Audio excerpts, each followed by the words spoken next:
하수리 형제 자매 여러분 안녕하십니까? 예전에 한번 영상으로 올렸던 신사도 사역을 하면서 한국 교계를 시끄럽게 했던 박혁이라는 사람이 조용해진 듯 하지만 여전히 열심히 활동을 하고 있습니다. 너무 띄워주는 것 같아서 애매하기도 한데 지금은 더 노련해지는 모습이라고 할까요? 사람들을 다루는 솜씨와 쇼맨십들이 점점 더 자연스러워지고 있더군요. 또 그를 따르는 추종자들도 여전히 많고 그를 절대적으로 하나님의 종이라고 믿는 사람들이 참으로 많습니다. 제 주변에서도 물어보는 사람도 있고 미용실을 갔는데 그곳 원장님도 박혁에 대해서 물어봐서 당연히 이단이라고 했죠. 최근에 그가 어떻게 사역을 하고 있는지 먼저 짧게 영상을 한번 보고 오시죠.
네, 예전보다는 뭔가 말이 좀 줄어든 것 같죠? 마이클 잭슨 같은 헤어스타일을 하고서 머리도 콩 찍기도 하네요. 어떤 권투 선수도 머리를 콩 찍던데 신사도주의자들은 이렇게 해서 악한 영, 귀신을 쫓아내는 축기 사역을 합니다. 방금 이 여자도 다 끝나고 나서 간증해서 악한 영이 나가는 것을 느꼈고 자유함을 얻었다고 말을 하더군요. 이런 것은 다 거짓입니다. 그렇게 자신이 있으면 한국에 와서 병도 고쳐보고 귀신 들린 자들도 쫓아보고 해보라니까요. 이런 말을 하면 한국 사람들은 믿음이 없고 해외 사람들이 순수해서 하나님의 역사가 잘 일어난다고 또 거짓말을 하죠. 선교사들이나 우리나라 목사들 중에도 순진한 사람들은 아프리카 같은 데서는 진짜 기적이 일어나는데 그것을 어떻게 무시하냐 이런 말을 하고 믿는 순진한 사람들도 있습니다. 그런 것도 거짓일 가능성이 높고 또 일어나면 어쩔 건데요.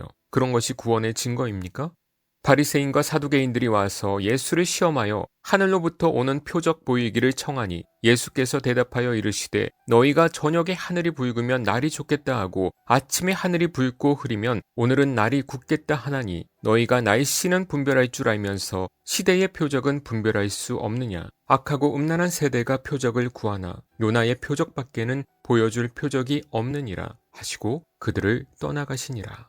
아멘. 그런 표적들이 중요한 것이 아니라는 것입니다. 예수 그리스도의 십자가의 구속의 교리는 제대로 알지도 못하면서 흥미로 눈에 보이는 표적을 구하는 자들은 모두 거짓 교인들입니다. 예수님께서도 악하고 음란한 세대라고 표현하고 있죠. 여전히 타락한 상태라는 것입니다. 지옥 갈 자들이라는 것이죠. 이런 박혁이 또 한국의 정치에 대해서 한마디를 했더군요. 보시는 것처럼 신사도 아니랄까 봐서 탄핵을 반대하면서 인간의 힘으로 권위를 옮기지 말라고 하고 있습니다. 우리나라 극우 목사들이 좋아하겠네요. 그러면서 사무엘상 8장을 예를 들고 있습니다. 사무엘상 8장에는 사무엘이 늙어서 그의 아들들이 사사로 활동을 하고 있는데 그 아들들이 아버지와 같이 믿음이 있지 않고 뇌물을 받고 판결을 잘못하는 거예요. 그래서 장로들이 찾아와서 당신의 아들들 말고 따로 왕을 달라 이런 부탁을 하는데 이 장로들은 자신들의 잘못은 회개하지도 않으면서 다른 왕을 구하는 그 모습을 하나님께서 싫어하셨지만 그래도 왕을 허락하셨죠. 이것을 비교하면서 인간의 결정으로 권위를 옮기지 말라고 또 쓸데없는 말을 하면서 한국의 신사도주의자들에게 힘을 보태고 있습니다.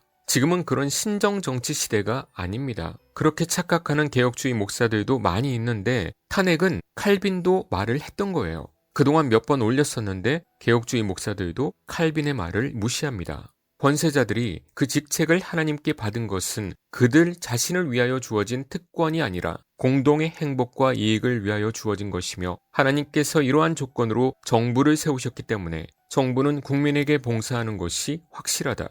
거만한 왕들은 그 왕위를 빼앗기고 어떤 왕들은 가장 영광스러운 자리에 올리움을 받는다는 점 등은 경험이 말해주고 있는 사실이다. 하나님께서 지도자에게 주신 권세를 남용하지 않도록 노력해야 한다. 칼빈이 항상 강조한 점은 군왕의 방자함과 그 폭군적인 교만을 헌법상 막아야 한다는 것이었다.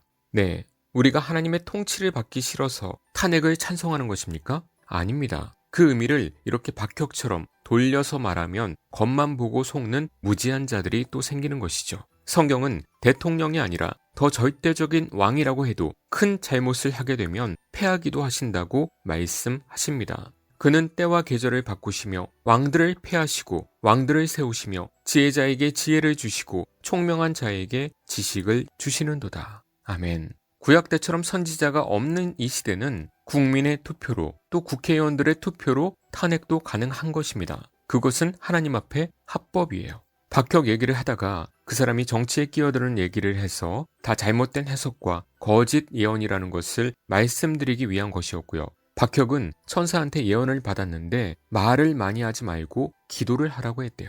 그 정도 예언을 굳이 받을 필요가 있나요? 항상 기도하라는 말은 성경에 이미 있는데 참 힘들게 예언을 받네요. 여전히 살아있는 박혁을 교단에서는 뭐하고 있나요? 교단에서 뭐 할 것도 없죠. 이대위 사람들도 정치에 빠져 있어서 이제 믿을 사람들이 거의 없습니다. 정말 신앙조차도 각자 도생의 시대에 교단이 더 나뉘어져야 될 때가 온 것은 아닌가 정말 진지하게 생각해 보시길 바랍니다. 교단이 무작정 크다고 뭐가 좋습니까? 오히려 나뉘어져서 견지하는 것이 더 도움이 되지 않겠습니까? 또 이런 박혁과 신사도주의자들을 따라가고 있는 사람들은 빨리 탈출하셔서 바른 복음으로 돌아오시길 바랍니다. 그렇지 않으면 주여 주여 하면서 죽음 뒤에는 하나님의 심판의 불을 보게 될 것입니다. 농담으로 여기지 마시고 하나님께서 택하신 자들이 이 방송을 듣는다면 깨닫고 회개하고 바른 개혁주의 교리를 바탕으로 바른 성경을 알아가시길 주님의 이름으로 축원합니다.